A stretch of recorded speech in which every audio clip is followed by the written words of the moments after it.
Hello, everyone.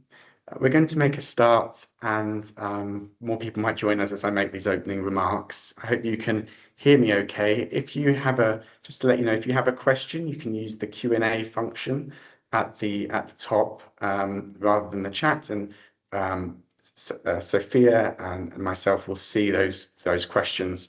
I think the questions are going to be taken at the end, but that doesn't mean you can't put a question into the Q&A as the talk is going on. So my name's Dr. Steve Willey. I'm the Academic Co-Director of Environmental Education Projects here at Birkbeck. And on behalf of the Birkbeck Climate Festival, I'm delighted to welcome you to this afternoon's event. Across the festival, we've been thrilled to have such a diverse range of topics and conversations taking place throughout, which we've programmed with the intention of fostering interdisciplinary thinking about the climate and creative solutions to some of the most pressing environmental challenges we face. Our event this afternoon is titled Humans' Relationship with Nature in Early Greek Thought, and will explore how ancient Greek philosophers grappled with our connection to the natural world, focusing in particular on cultivation and farming. This event is one of several co-programmed with the Birkbeck Centre for Environment and Sustainability, and I can see Pam Yao, one of the directors of that centre, has just joined us. And today we have two speakers. Firstly, Dr. Sophia Cornell from Birkbeck University of London. Dr. Cornell specialises in ancient Greek philosophy and has a particular interest in the history and philosophy of biology. She is editor of the Cambridge Companion to Aristotle's Biology 2021 and the author of Aristotle on Women, Physiology, Psychology and Politics, also 21, and Aristotle on Female Animals, a study of the generation of animals, both published by Cambridge University Press.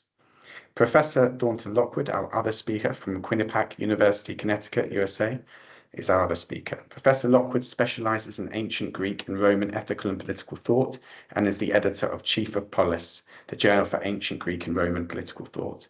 He has published widely on topics including global justice, environmental ethics, and Aristotle's philosophy, with a particular interest in the moral status of non-human animals in Aristotle's ethical and political works.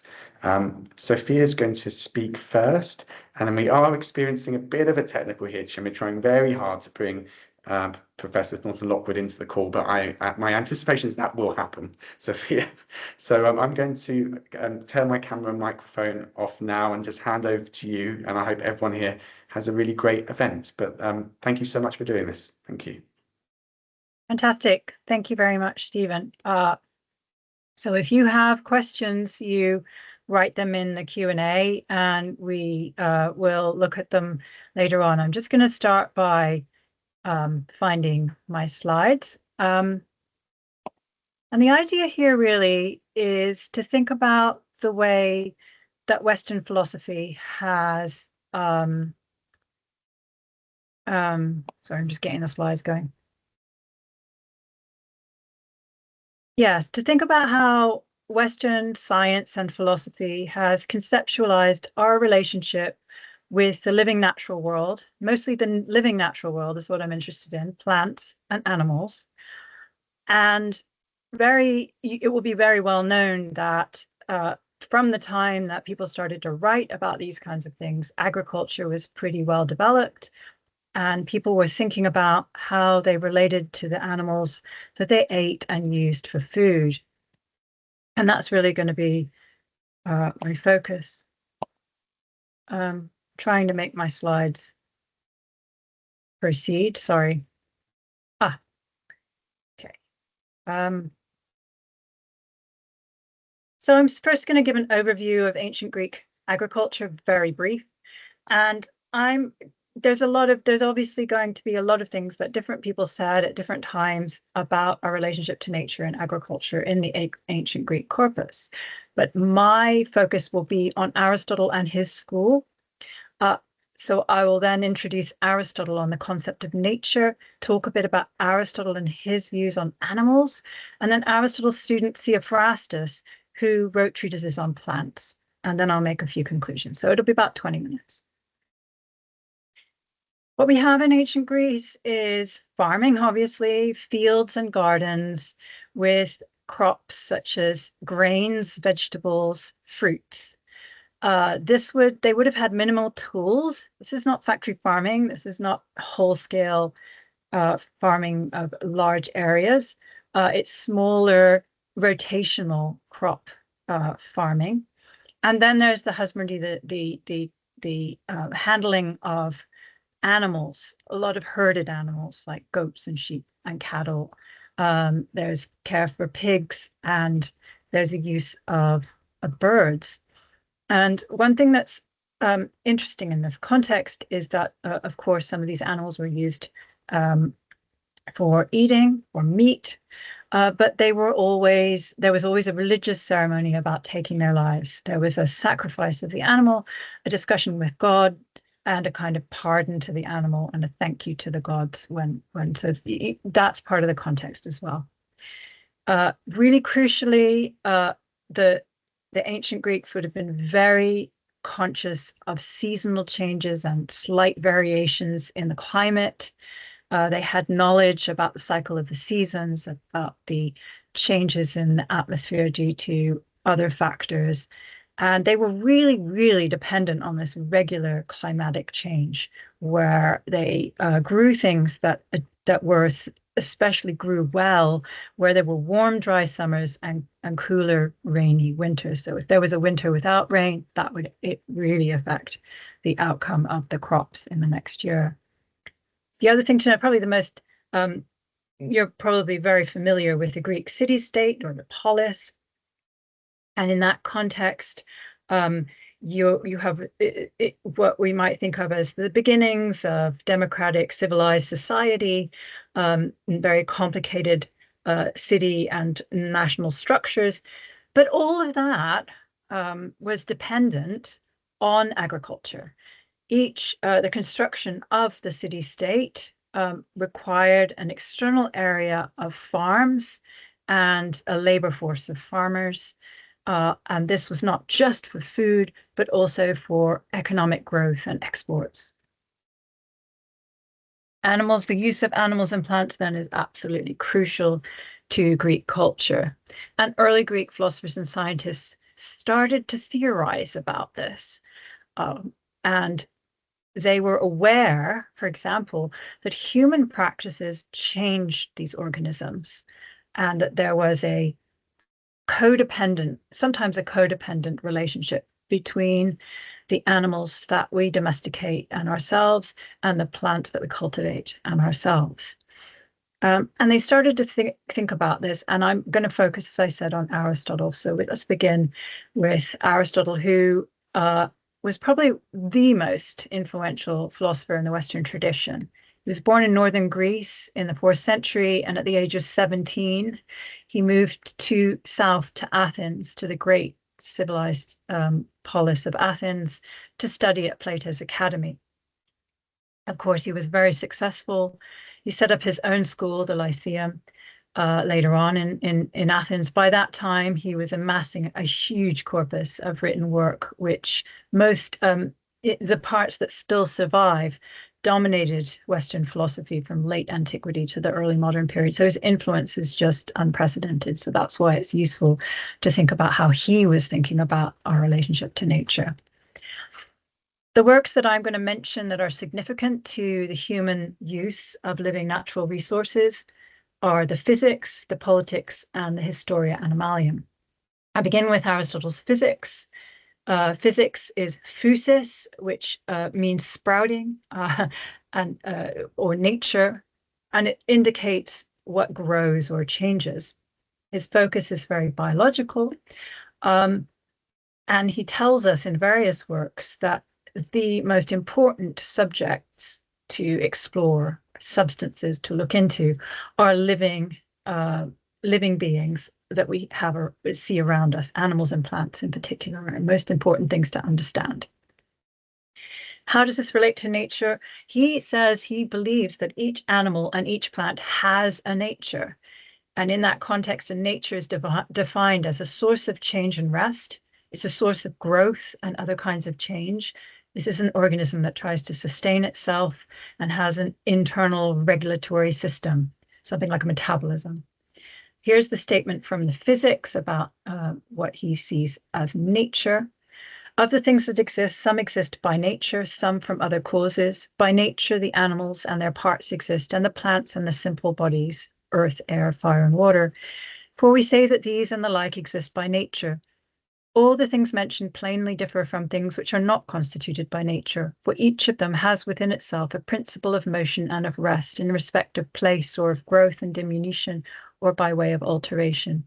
On the other hand, a bed and a coat and anything else of that sort, qua receiving these designations, i.e., insofar as they are the products of art, have no innate impulse of change. So one of his favorite things in the physics is to do the following. He contrasts living natural entities with the products of craft. On the one hand, you have a ladybird. On the other hand, you have a chair. And the difference is the ladybird has this internal source of keeping itself in existence, of living in the way that it does, whereas a chair requires a carpenter to make it.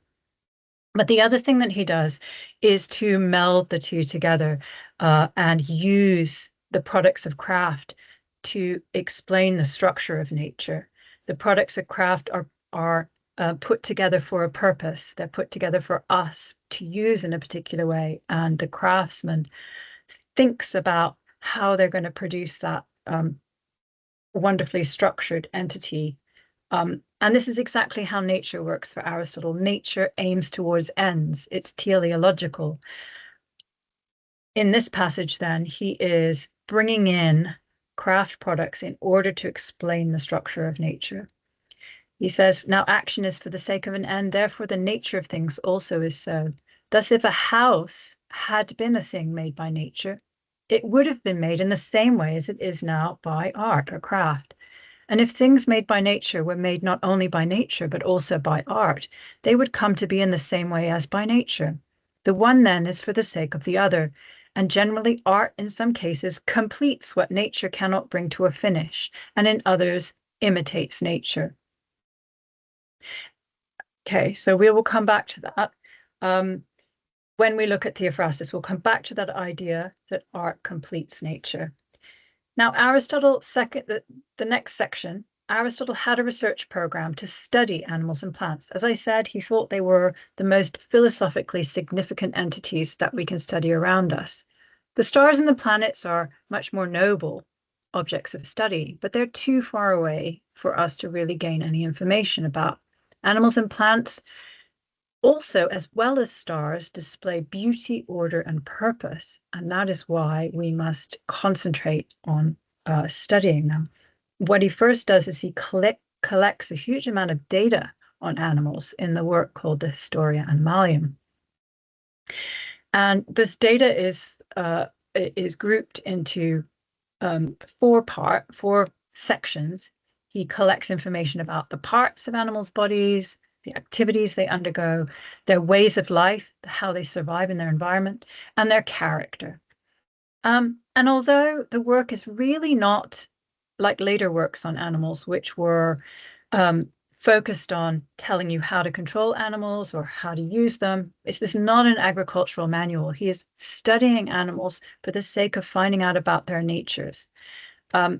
However, because he gathers so much information, and the information that he has around him is often from people who are taking care of animals for our purposes so that we can eat them or use them, he does discuss domesticated animals. He has easy access to them. He's familiar with them. We hear a lot about pigs and sheep and goats and cattle and horses, donkeys and mules and chickens. And the other thing he does in this work is he sometimes documents how human beings control and manipulate domesticated animals. So I'm going to give you some examples now. So animals that are designated as meat for us, the ones that we want to eat, are fed special diets, and they're sometimes fed in peculiar ways or particular ways. I have two examples here, one of a pig and another of a cow. Before fattening the pig, it is first starved for 3 days. Nearly all other animals, too, are starved before fattening. After the 3 days, the people fattening the pigs start feeding them lavishly. And about cattle, eat both grain and herbage, but as are fattened by wild vegetables such as bitter vetches and bruised beans and beanstalks, and in the case of the older animals, by cutting into the skin and inflating it before offering the food. Especially helpful are sunshine and warm baths. Animals that are used as meat are often castrated as well. All animals, if castrated, young become bigger and smoother than the uncastrated. And animals whose milk we use, either for drinking the milk or usually in ancient Greece, it's for making cheese, they are fed in a particular manner and kept away from a mate. All milk-producing animals go on producing it for a long time if they are kept away from the male and are given suitable food. Now, does Aristotle think about this as thwarting natural processes? This is unclear, and that's why I now turn to his student who had something more to say about this, Theophrastus. Now, Theophrastus followed Aristotle as the head of his school in Athens, the Lyceum, and he conducted a philosophical study of plants. He mostly collected information about cultivated plants. So unlike Aristotle, who in passing talks about domesticated animals, almost all of Theophrastus's work on plants is about cultivated plants. And this, he says, we just have more information about them. He says most of the wild plants have no names and few know about them, while most of the cultivated kinds have received names and they are more commonly observed, such as the vine, fig, pomegranate, apple, pear, bay, myrtle, and so forth. And he's really interested in fruiting plants such as the olive, and you can imagine this is an incredibly important crop for the ancient Greeks, and still is for modern Greek people. He writes these two treatises, Historia Plantarum, we can see that's similar to the Historia Animalium, and De Causis Plantarum, the causes of things that happen in plants. He posits that fruits have three parts. There's a seed, there's a covering, what's right around the seed, which he calls the fruit proper, which feeds the seed. So these are the two things that are required for the plant to generate. But then there's a third part, which he terms the pericarpion, the outer covering of the other two.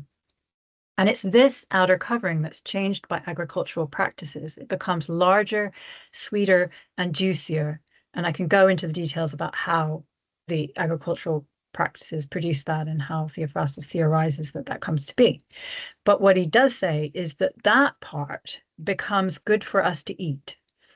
And he even says that by nature, the seed is for the plant, but the pericarpion is naturally for us. So here's his take on what's natural.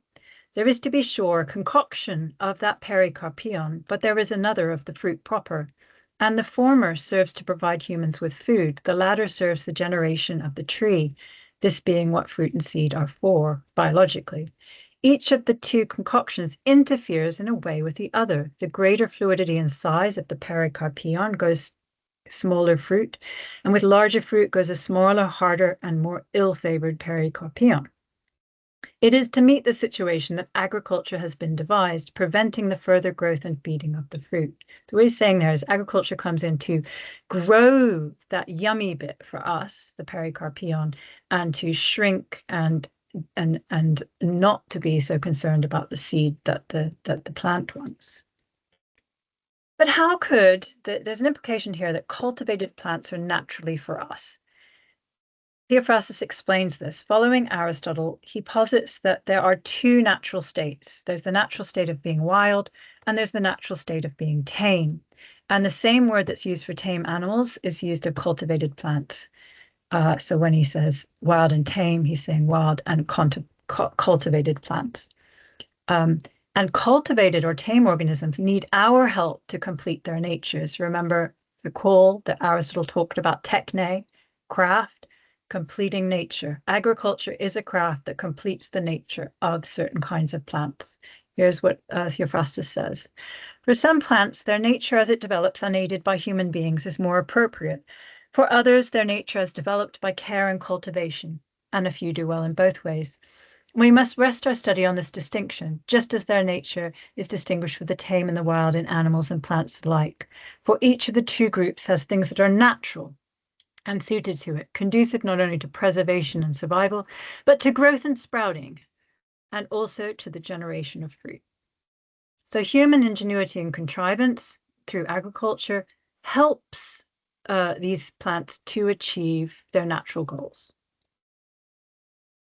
So a few conclusions from this. We turn just briefly back to Aristotle and see if he also has this view that that animals, domesticated animals, sort of need our help in order to complete their domesticated nature. In his work on political organization, The Politics, he gives an account of all that is required for a human community to thrive. This obviously includes natural resources in the form of plants and animals. These are essential. And here he famously says that plants exist for the sake of animals, and other animals, both tame and wild, exist for the sake of human beings. So this is a teleology that he seems to be saying that all animals are sort of there for us to use. However, he never claims that human beings complete the tame nature of domesticated animals in the same way that Theophrastus claimed that human beings or human ingenuity completes the nature of cultivated plants. And there's lots of reasons for this that I can go into. But I think that probably some of the main ones are that animals are so much more complicated because for Aristotle, they have a sentient soul, they have locomotion, they have complex family relationships. This means that the ways that we use them for food or otherwise does thwart their nature in some ways. And although I'm just end with this other idea. So on the one hand, I think he doesn't think that we complete their natures. He doesn't think that. On the other hand, he does say, just in passing, once in The Politics, he says that tame animals are better off than wild animals. And he states here that it's because of the safety that we secure for them. And this is really a tricky passage because on the one hand, we might say animals are, because they're kept safer, domesticated animals, we are fulfilling their natural aims to, live or something. But as we saw, they are force-fed and castrated, and all of these other things that their nature strives for are thwarted by our actions. So, final conclusions. Theophrastus uses Aristotle's idea that craft completes nature and applies this to the cultivation of plants. And he posits that all fruits are for us. He theorizes in this way, and it will seem that some plants that are just out there are ready to serve us as food sources, and we complete their cultivated nature by the agricultural craft. So it's natural for these plants to thrive under our care. We have to also think, he talks a lot about care, theorepeia. So there's not so much just using, but also caring as a reciprocal relationship between the human and the plant. Aristotle hints at a similar, if limited, view about domesticated animals, that when they're in their care, they do better than wild animals. But since they're more complex, they don't benefit in all ways. And it's really interesting to note that Theophrastus doesn't extend his ideas to animals. Instead, he believes it's wrong to kill animals. He is cited in this work by Porphyry about vegetarianism because Theophrastus is known to have thought that it's wrong to kill animals, it's wrong to sacrifice animals. And I'll read out this little small passage where he says, if we were to allow it, he's talking about plants would drop their fruits, and the taking of their fruits is not accompanied by their destruction or their death, as it is when animals lose their souls. So here he's contrasting, saying it's fine to eat plants because they would give us up their fruit. We don't have to kill them. But eating animals and sacrificing animals is to kill them, is to take their very life. And he doesn't agree that that's the same thing. So I'll stop sharing now. That's the talk. I'm going to see if my co-speaker is here.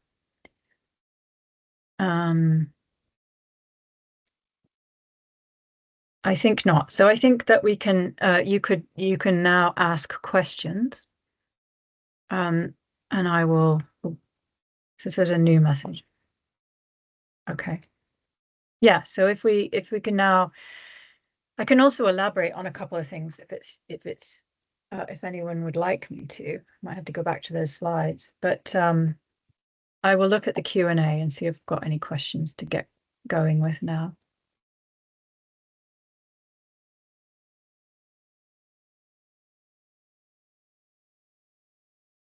No questions as yet. Okay, well, I'm happy to go, and what I'll do, done.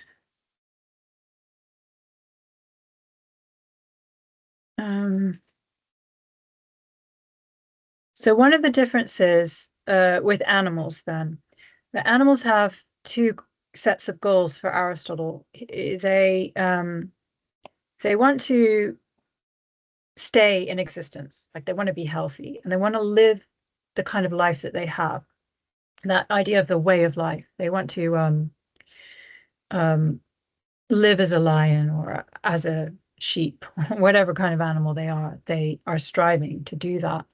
But they also really striving to be social with other animals of their kind, to mate and to have offspring and then to raise those offspring.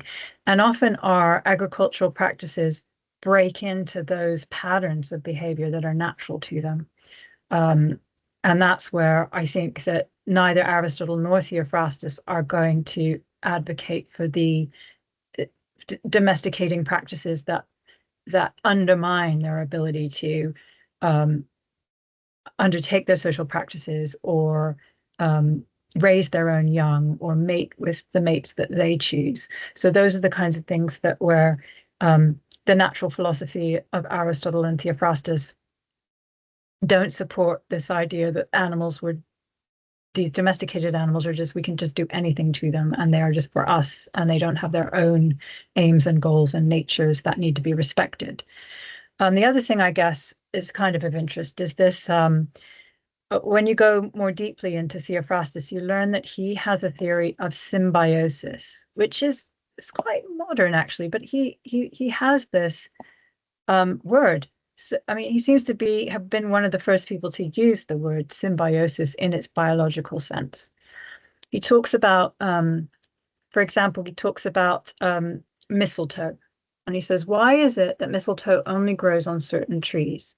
And he says it must be because these two kind of organisms work together. They only work in this way. I've got some questions now. I'll get back to mistletoe if anyone's interested. And so I've got a question. Do you think this would drive our move towards vegetarianism, the animals that were thought to be for consumption? I'm not quite sure that I've got that question, but thought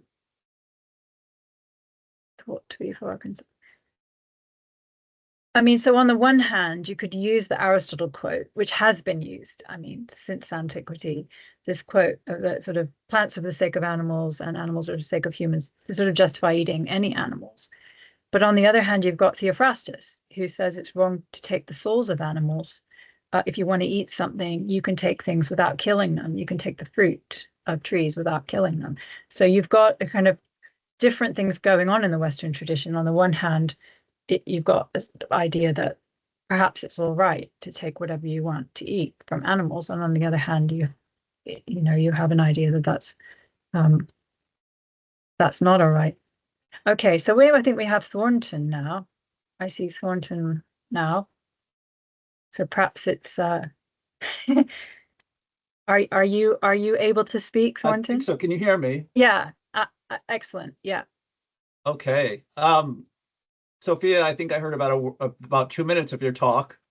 My apologies, but yay to Nicholas and Chris for getting me in. I take it that I can share.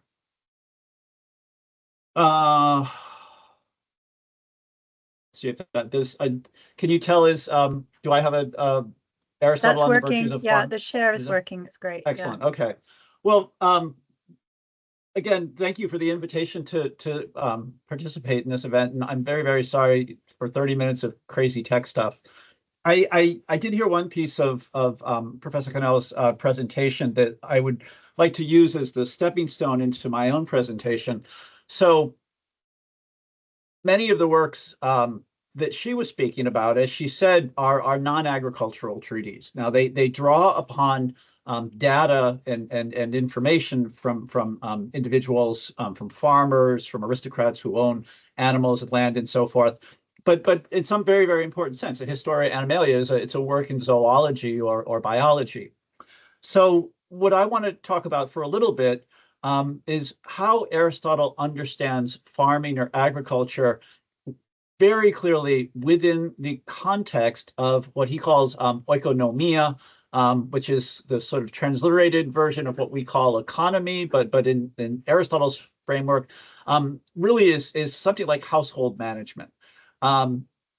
Household management for Aristotle is not reducible to farming. It also it concerns, say, for instance, the relationship between spouses, the relationship between parents and children, notoriously the relationship between a master and a slave. But it also privileges agriculture for a number of different reasons. Now, within this treatise that I'm focused on, this is a treatise sometimes attributed to Aristotle, sometimes to Theophrastus. We get an account about the virtues of farming. It's an abbreviated account, but it's what I'd like to focus on. Its arguments are almost so short that they are almost elliptical, and so the challenge is to try to unpack them. And what I'd like to do for the next 10, 15 minutes or so, and then take questions, is to try to unpack these elliptical arguments by use of other texts within Aristotle's corpus. So I reiterate, I'm going to start off by reading a passage aloud, which talks about why farming is really the preferred mode of what Aristotle will call natural wealth accumulation. So first off, the statement, which, as I said, is really brief. And then I'm going to look at a couple of other passages, which I think may illustrate what it is that Aristotle has in mind here. So reading now from the text that's on the screen, again, from Aristotle's Oikonomika, farming is most important to household management. Again, that's the oikonomia there. First, farming is just, for it does not derive property from men, either in trade or in wage labor, or involuntarily, for instance, in conquests. Second, and you can see that we're going to get 4 arguments in succession, each one of which is just a sentence without a lot of detail. Secondly, farming concerns natural resources that are in accord with nature. For all forms of life derive their food from their mother in accord with the nature of different species, and so do humans derive from the land as their mother. Third, farming contributes significantly towards the virtue of bravery, for farming is not like these servile or banalistic trades that make bodies useless, but the expertise of farming is able to make bodies able to live out in the open and work hard. And fourth, the expertise of farming makes men able to take risks against their foreign foes, for farmers alone among citizens have property that falls outside the fortification of urban centers. Now, I reiterate, this is 4 different arguments about why farming is so primary. Each one of these arguments is barely even like a argument. I mean, it's really just sort of stipulating or giving an explanatory reason. Can we unpack them further? So here's a text that I'll put in front of you. I won't read it verbatim, but I'll talk briefly about it. So when Aristotle thinks about wealth management or wealth acquisition, the word that he's using here is krematistike. It's a word it's built on the Greek word for wealth, but it means something like having expertise with wealth management, wealth acquisition, and so forth. Now, when we look in the Politics, which is Aristotle's most extended discussion of krematistike, he draws a distinction, if you like, between good krematistike and bad krematistike. In the case of bad krematistike, his poster child is what he calls usury. In other words, the lending of money for an extreme rate of interest. But in general, quote unquote, bad krematistike is any time that we're sort of using money to produce products which we sell for trade to create a profit. And for a number of reasons, Aristotle finds that deeply problematic. Indeed, in some respects, even like counterintuitive. Like, how can you produce interest? That seems to him very, very confusing. I mean, you could produce offspring, but producing money from money seems almost like a Frankensteinian, adaptation of how nature can produce life. Now, in this passage, you get one instance where he refers to justice, where he talks about how usury is, primarily he says it's unnatural, but we do get this little sense that there's something unjust about usury. And so maybe when Aristotle says that farming is fundamentally just, this is the contrast that he wants to have in mind. I think you can support this further when we unpack further the nature of wealth, natural wealth and agriculture. So again, this was a passage that Sophia alluded to or mentioned in her own presentation. It's a very famous discussion in which Aristotle seems to talk about some kind of global teleology that plants exist for animals and animals exist for humans. So I'm more interested in this from the notion that this is what Aristotle calls true wealth. The word there is Plutos, and Plutos, of course, we think of money and riches and coin and so forth. But the most important point for me is that the reason that agriculture is so valuable is because agriculture paired with nature can produce something new. What do I mean by that? Well, for instance, look at the amphora that is joined with this slide. So here we have a very, very common practice in Greek agriculture in the 5th and 4th century. We have a farmer pulling a scratch plow with 2 oxen so that the farmer, or more likely the slave who's walking behind him, can plant seeds. Now, when I say that there's a kind of natural wealth here, I mean, we take it for granted because we all know that, I can plant daffodils and then they're going to blossom and so forth. But I think Aristotle really finds something extraordinary in that, no matter how commonplace it is in our everyday experience, that the world, when seeded, produces offspring, produces plants and so forth. That's why agriculture is so valuable for Aristotle. It's a way in which, and the treatise that I mentioned, I mean, you seem to get an invocation of Mother Nature, that nature is a kind of source of fertility and a source of pregnant when properly cared for and seeded and so forth. And I reiterate, this is the real wealth. Wealth exists in land. It doesn't exist in piles of money and so forth. When we look at Aristotle's overview of what exactly resource management looks like, and again, this is still in the politics, he's got 3 categories, which, again, if you want to be a successful farmer, you need to incorporate into your retinue.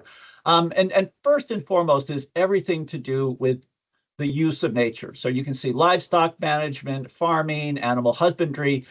He'll reiterate over and over again, this is the most important part of being a household manager is using property to create the resources that you need. Now, there's a place for exchange, but even here, notice that the exchange is like almost parasitic upon the property stuff. In other words, it's possible to own a ship, to trade the surplus of your agriculture and so forth, but what you're trading, of course, is a surplus agriculture. I mean, in other words, trading only works because you're a farmer and you've got something that you can exchange with others. The only reason that you would ever pay someone to work on your farm is, again, to work on work on the farming itself. He does have a place for what we would think of as natural resource management, namely logging and mining. And again, all of this is all going back to the land. So I reiterate, I think we have lots and lots of texts that help us make sense of what's the claim that farming is natural, but why that it is natural, that it is valuable, and is the most important form of household management.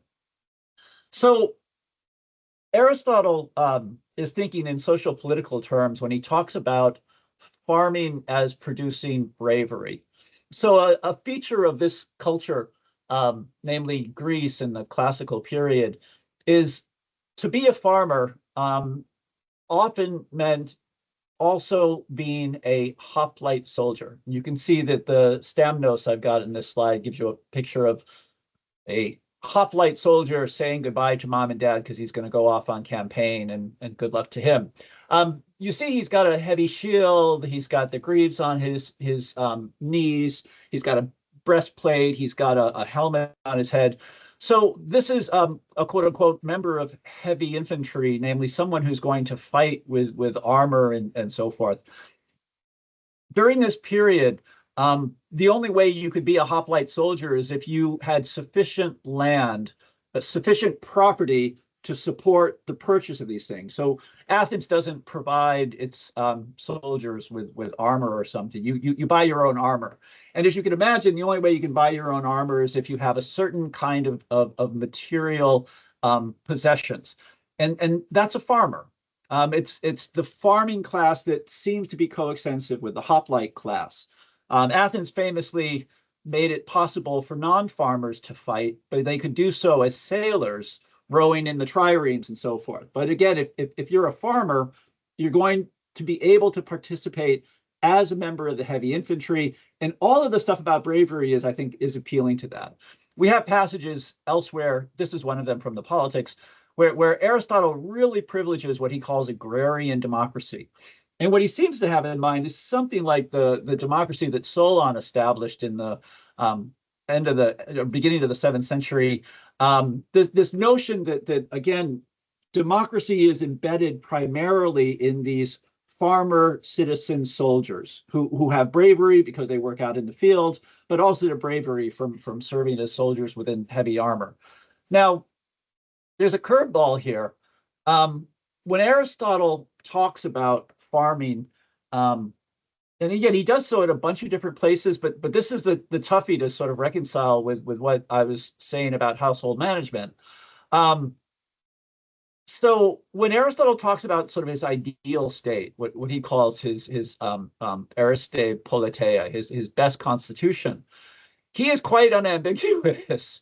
The citizens of that society should own land, and they should be farmers in the sense that they should derive produce from their land, but they should have slaves do all of their labor for them.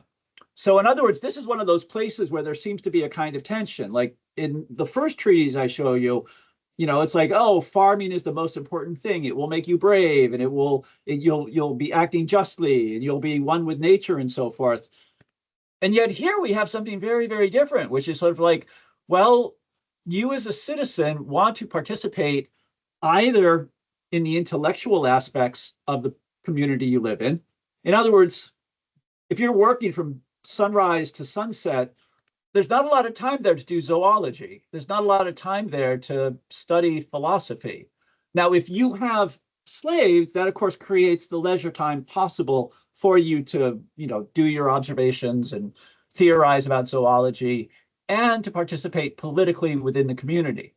One last passage, though, that I think picks up on the treatise that I started off with.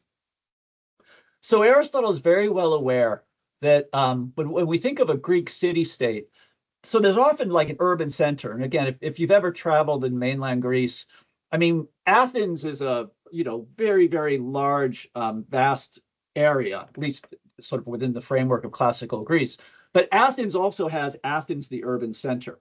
And one of the things that farmers have an experience with is that they often own property and land outside that urban center. So in other words, they're exposed to the possibility of border wars and so forth.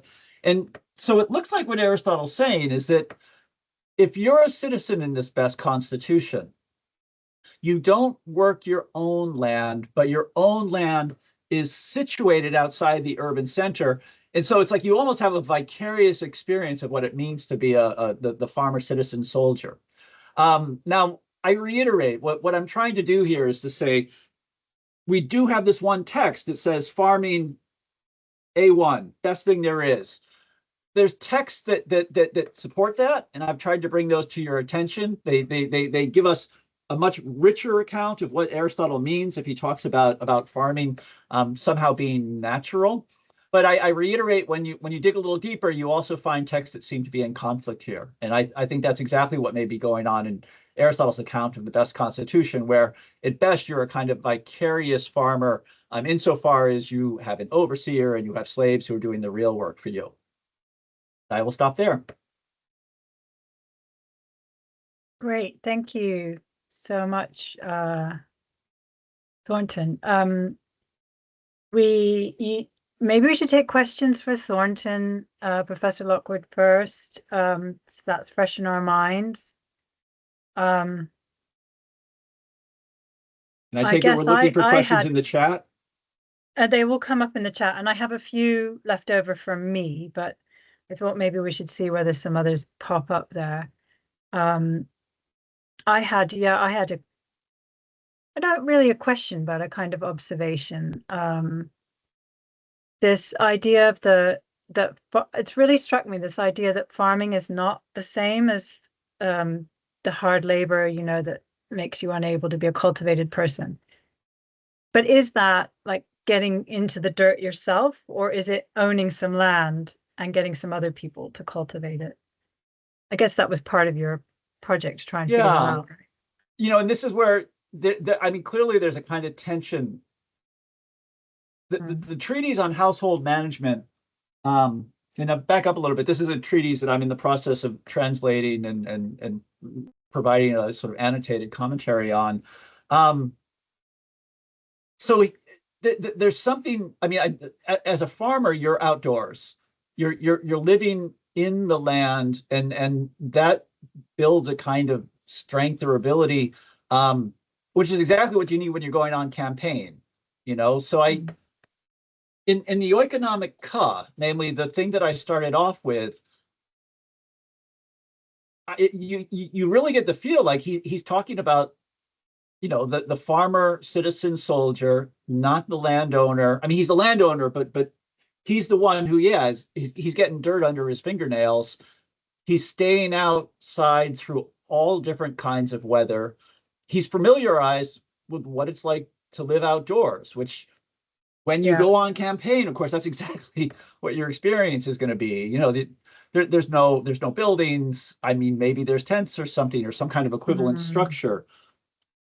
There's also this thing about the farmers, you know, that the rural land is the land that is initially going to be threatened if the country is invaded or attacked. And he's really clear about this. And this is, of course, this echoes a little bit of Athens' experience at the very, very beginning of the Peloponnesian Wars during the Archidamian campaigns.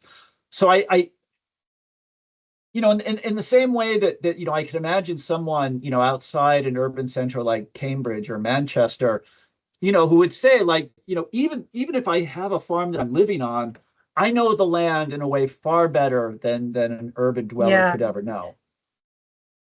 Maybe also going back to your earlier point about the earth as a mother and so on, maybe also value it, because what I find interesting too is this idea of the soldier is like cold and hard and a killer, but then kind of looking at all the animals and plants around him and understanding how they grow, and which is a kind of a nurturing thing. So I see a kind of conflict in that as well, that they have to be sort of very aware of their environment and what makes the plants grow well, and what, you know, while also being this cold-hearted killer. So it's an interesting combination. So this treatise, as you well know, talks a lot about the marital relationship, and the woman is likened to being a fertile field, you know, in which, you know, you're going to plant your seed. Now, I know on one level that, I don't know if it plays upon or it creates the stereotype that, you know, women are just like furrows that we, you know, plow into. But there's also the kind of reciprocal love and care, isn't there? So quite to be honest, I mean, I don't want to wash over those other things which are, you know, part of patriarchy, but I think there's also the idea of respect and reciprocal love and care for two different roles. And that could be the same with the land. Like, you're not just wiping out all life. That's the wrong thing to do. It's to care about the land, and then to together, like the symbiotic relationship between the humans and the plants, to create a more beautiful environment. But the marital relationship can produce life. I mean, I know that, like, you know, the imagery of like plowing and the the future, field. you know, the future of humanity, basically. So that's But on that, I just think yeah. there's this wonder that with nature we can create life, and that's amazing in many, many different ways. I love that. Yeah. Yeah. And they did, I mean, the Greeks did have this super strong association of planting, you know, of procreation, like human procreation and planting the land. I've just been actually researching that in Plato, and it's really, really strong there. There are a few questions in the chat that I just wanted to quickly get to because they were, Sure. I read them a little bit towards the beginning of your talk, Thornton, and you might have something to say as well, knowing that you know the zoological works really well. So one of them, the first, I can get rid of, I mean, I can go through a few of them pretty quickly. Like, did the philosophers have any thoughts about human use of fragile Mediterranean forests for the Greek Navy? And quite frankly, I couldn't find it. Like, I read all of Theophrastus on trees, and although he tells you how to kill a tree and how to burn it down and how to take its wood and do all kinds of things with it, never did he seem to express any worry about sort of the deforestation of parts of Greece. So it was striking to me. I mean, I do find it in Lucretius and some of the Roman thinkers, and there's a hint of it in Plato's Critias. There's a hint of it, but he's talking about another society on Crete. So there's just very small amount, which I mean, I find I was disappointed that there wasn't more. And then there was a question about differences between marine and terrestrial animals. So yeah, Aristotle is actually in the Politics where he mentions keeping fish, and I haven't looked into that at all. I didn't know that they farmed fish, but why, if they had a pond, why wouldn't they put fish in it and then farm them? So that's the only time I've come across practices of farming fish. I mean, it seemed to me that most of the practices I read about in Aristotle, by the by, are hunting fish. So those are free wild fish, and there's fishermen that go and know about them and hunt them. So I don't know if you wanted to come in on any of those questions, Thornton. I probably don't know if you know any more than I do. So I know that I don't know any more than you do, but I can Okay. I can give you the context in which the fish stuff comes up. It's the quote unquote animal husbandry. I mean, I'll just type it or put it into the chat. Okay. Yeah. So that's it. That's the one. It's interesting. Yeah. I mean, Politics, book 1. Yeah. He's primarily thinking of beekeeping, which again, I another piece to this. I mean, this culture is fascinated by agriculture, and that's one of the reasons why I can put up, image after image after image of these ceramics that depict farming practices and so forth. But isn't it also because they're completely dependent on that to survive for their food, right? But there's a kind of theoria there also. There's like in the sense of like my amphora's got bees on it, and it shows how the bees are interacting with a beekeeper and so forth. And I, again, in preparing this, I was looking through, sort of like different instances of ceramics, and yeah, there's ceramic, there's ceramics that represent beekeeping, the herding of goats and fish. Oh, and fish. So yeah, there's I didn't put them into my slideshow, but yeah, there's send me a link. I would be interested to see that. Yeah, that's fascinating.